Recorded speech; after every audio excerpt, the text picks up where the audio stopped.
Okay, so today we're doing something a little different. Different good, right? Oh, yeah, definitely. Like exciting different. Yeah, exactly. It's exciting different. Okay, good.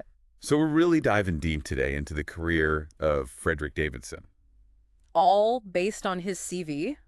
Yes, Yeah. just his CV, which is interesting, right? It is, yeah. It's like, Because it's not just a list of jobs.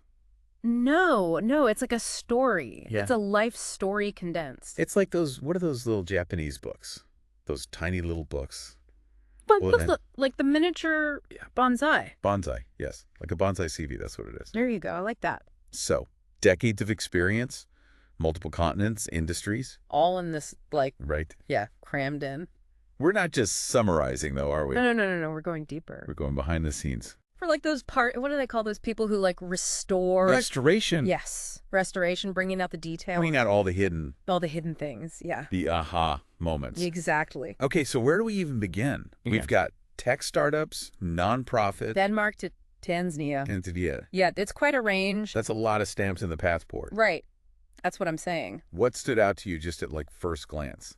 Well, I mean, that early CTO role. During the dot-com boom. The .com boom. Can you imagine? That's In your 20s. That's wild. That's just That's not just ambition, that's like fearless. fearless. Yeah. Or maybe crazy, I don't know. A little of both, right? Who knows? But it takes a certain kind of person it does. It really does. to not just survive, but thrive in that world. Yeah, and it's not just that. It's like you said, the geographic spread. Yeah. It's Scandinavia, New Zealand, the UK, Tanzania, That's not someone who's afraid of anything, of Yeah. new experiences, of new cultures. of a little jet lag. Exactly. Okay, but within those places, he's a founder, he's an employee, consultant, board member. It's like he's collecting hats. He's got the whole rack of hats. He's got the founder hat, the employee hat, consultant hat. What kind of person does that? What does that say about him? It says to me that this is someone who thrives on problem solving, Okay, on tackling new challenges. and probably gets bored easily. Maybe. Wouldn't you get bored if you were doing the same thing for too long with that kind of, With that resume. yeah, with that drive, you know? Yeah, I can see that. It's like he needs that constant stimulation. So, I mean, speaking of different hats, we see this big focus on tech, Yeah. right? But then there's GiveWatts. GiveWatts. Right, 'cause it's a nonprofit. Yeah, and it's not just like a little side thing. It's like front and center on the CV. Yeah. He was chairman of the board for 7 years. 7 years, that's not, you don't just do that. You don't just, oh yeah, I'm chairman of the board. Chairman of the board, Tuesday afternoon. Yeah. No, it's a commitment. That's a real commitment. Yeah. So, GiveWatts, for those who don't know, Hmm? solar lamps Solar lamps for students. in Kenya and Tanzania. Which is interesting, right? Because it ties into his, like, his global outlook. It's giving back, but it's also Sustainable. sustainable. There's that word again. It's like a thread throughout. It's like he's dropping little clues. He is. He's leaving us breadcrumbs. We're on a treasure hunt with this CV. We are. It's interesting, though, because he mentions sustainability in the context of something that's not exactly a success story. You mean digital management AS? Yeah, the bankruptcy. Right. That's not something you usually see on a CV, is it? Not usually. No, it's like most people would sweep that under the rug. Yeah, exactly. But he puts it right out there. He does. And you know what? I kind of respect that. Yeah, me too. It takes guts to own your failures. And not just own them, but like frame them as learning experiences. Exactly. He even says something like, those years were educational in terms of sustainability. It's like he took that loss and turned it into a turning point. It's almost like he needed that experience to really solidify those values. It makes you wonder, how did that impact his approach when he founded Technograd? Right. Did it make him more cautious or more determined? Because at Technograd, he seems laser focused on creating this like really positive, sustainable work environment. Yeah, he talks about low staff turnover, low sick absence. It's not just about the bottom line for him, is it? It's about building something that lasts, that's good for everyone. And that's something you don't always see, especially in the tech world. Especially not during a boom. Right. When everyone's just like, growth at all costs. Exactly, but Fredrik seems to get it.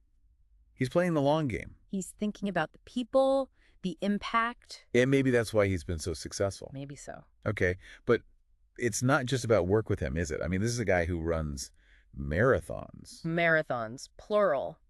And not just any marathons. He qualified for Boston. Multiple times. That takes a different level of dedication. And discipline. Oh, yeah, talk about pushing your limits. Which, come to think of it, is kind of a theme with him, isn't it? Totally. Pushing his own limits, pushing the boundaries of what's possible.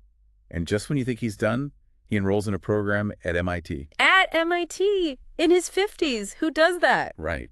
And not just any program, a chief product officer course. He's not slowing down. He's like It's accelerating. like he's got this endless supply of energy and curiosity. Makes you wonder, what's he going to do with all that? Like, what's the next chapter for Fredrik Davidsson? Right. Is he going to build another company, become some kind of product guru, or maybe he'll go off the grid completely, live in a yurt, and write poetry? With this guy, I wouldn't rule anything out. Seriously. But no matter what he does, you get the sense that it'll be driven by this desire to make an impact. Yeah, it's not just about the money or the title with him, is it? Definitely not. He seems to be driven by something deeper, something more, I don't know. More meaningful, Yeah, meaningful. Like he wants to leave the world a better place than he found it. which is kind of what we were saying about the sustainability thing, right? Totally. It's all connected. Mm-hmm. His work with GiveWatts, his focus on a healthy work environment at Technograd, even the marathons. It's like he's got this internal compass He does. that's guiding him towards... It's inching a difference. Yeah. And that's inspiring, isn't it? To see someone so driven by purpose. It really is, and it makes you think, like, what about my internal compass? What kind of legacy am I building? Exactly. It's a good reminder that it's not just about what we do, but why we do it.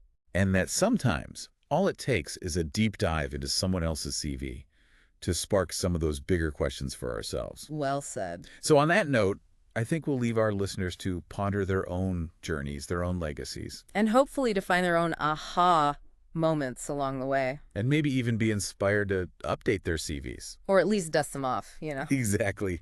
Thanks for diving deep with us today, Anytime. and we'll see you all on the next episode.